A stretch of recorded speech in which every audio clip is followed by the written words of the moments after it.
नमस्कार दोस्तों, आप सभी का स्वागत है मेरी class home science to me.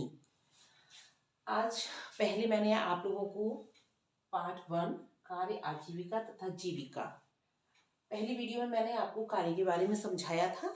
आज मैं आपको आजीविका तथा जीविका के विषय में समझाऊंगी।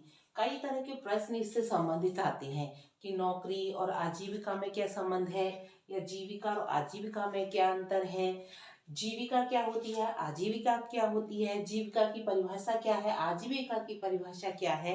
तो आपको अगर जीविका की परिभाषा आता है तब भी आप यही लिखेंगे कि जीवन यापन के लिए एक निश्चित और विशिष्ट कार्य, नौकरी या पेशा है। इसी प्रकार आजीविका के लिए भी अर्थ जीवन यापन का एक समग्र और व्यापक तरीका है जिसमें आय के स्रोत, संपत्ति और कौशल शामिल है। तो आपका कई क्वेश्चन इससे आपके रिलेटिव होके कार्य का जीविका क्या है, जीविका का अर्थ क्या है, ये जीविका किसे कहते हैं, तभी आप इतना ही लिखेंगे तो आपको नंबर मार्क्स प्राप्त हो जाएंगे। अब इसका दूसरा है कि जीविका का दायरा कितना बड़ा होता है। भाई जीविका का दायरा कितना बड़ा होता है, जैसे कि दायरा किसे कहते हैं, सीमा, लिमिट। दायरा संकीर्ण, इसका दायरा बहुत छोटा होता है, लिमिटेड होता है। जैसे कि एक विशिष्ट गतिविधि को दर्शाता है, जैसे डॉक्टर या शिक्षक का होना। एक डॉक्टर है तो वो केवल डॉक्टर का ही काम करेगा, शिक्षक है वो केवल शिक्षण कार्य ही करेगा। अब आजीविका का दायरा बहुत बड़ा होता है। आजीविका का दायरा व्यापक तरीके का होता है। इसमें ये समझिए जैसे समुद्र की तरह, तो इसका दायरा बहुत व्यापक होता है। इसमें सिर्फ काम ही नहीं बल्कि पूंजी, कौशल, सामाजिक संबंध भी शामिल होते हैं। अब इसका जीविका का उदाहरण, डॉक्टर की नौकरी या शिक्षक का पेशा या किसी दुकान में काम करना। हमारी जो नौकरी होती है, नौकरी में हम क्या करते हैं, नौकरी बहुत नियंत्रित होती है, यानी हम दूसरे के नियंत्रण में कार्य कर रहे होते हैं। हमारा अपना कोई वैल्यू, उसमें हमारी अपनी कोई विचारधारा नहीं होती। जो हम जिसके नियंत्रण में हम वर्क करते हैं वो हमें बताता है कि हमें क्या करना है, कैसे करना है। जैसे कि हम किसी दुकान में काम कर रहे हैं तो हमारा जो मालिक होगा, जो हमारा मालिक हमसे कहेगा, हम वही कार्य करते हैं। जबकि आजीविका में क्या होता है, आजीविका में हम स्वयं मालिक होते हैं। और जो आजीविका में हम जब स्वयं मालिक होते हैं तो बहुत सारे कार्य भी होते हैं। जैसे कि आजीविका में आता है आपका खेती, व्यवसाय, नौकरी और सभी आर्थिक व सामाजिक साधन जो एक व्यक्ति के जीवन निर्वाह के लिए आवश्यक होते हैं। एक व्यक्ति कई कार्य कर सकता है और आजीविका में नौकरी भी आती है, क्योंकि नौकरी जो मालिक होता है वो किसी को नौकरी दे भी सकता है।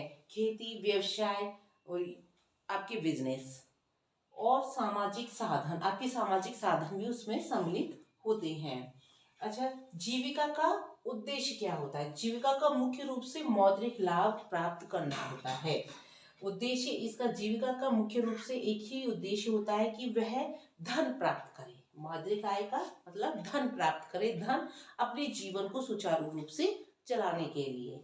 इसका उद्देश्य है आजीविका का जीवन यापन व जीवन की गुणवत्ता को बनाए रखना, यानी जीवन को अपने तरीके से जीना। और आजीविका में जो व्यक्ति काम करता है, जिसका अपना स्वयं का बिजनेस है, वो स्वयं डिसीजन लेता है और अपने जीवन की गुणवत्ता को बनाए रखता है। वो जितना अधिक व्यवसाय अच्छा करेगा वो उसका जीवन उतना ज़्यादा सुगम होगा, आगे को बढ़ता जाएगा। जीविका का संबंध क्या है, ये आजीविका का एक हिस्सा हो सकती है, मतलब एक लिमिट हिस्सा, छोटा सा हिस्सा होती है। जबकि इसका आजीविका का संबंध क्या है, जीविका से बड़ा और अधिक व्यापक शब्द है, यानी जीविका से बहुत अधिक बड़ा।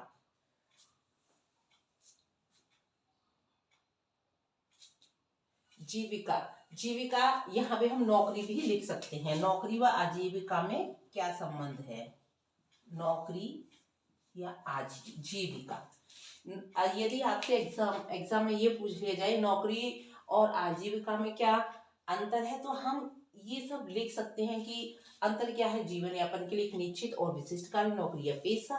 इनको हम लिखकर उसमें अंतर भी बता सकते हैं, अर्थ भी बता सकते हैं। और आप जीविका क्या है इसके बारे में हम पूरा ये लिख देंगे तो हमें अच्छे मार्क्स प्राप्त होंगे।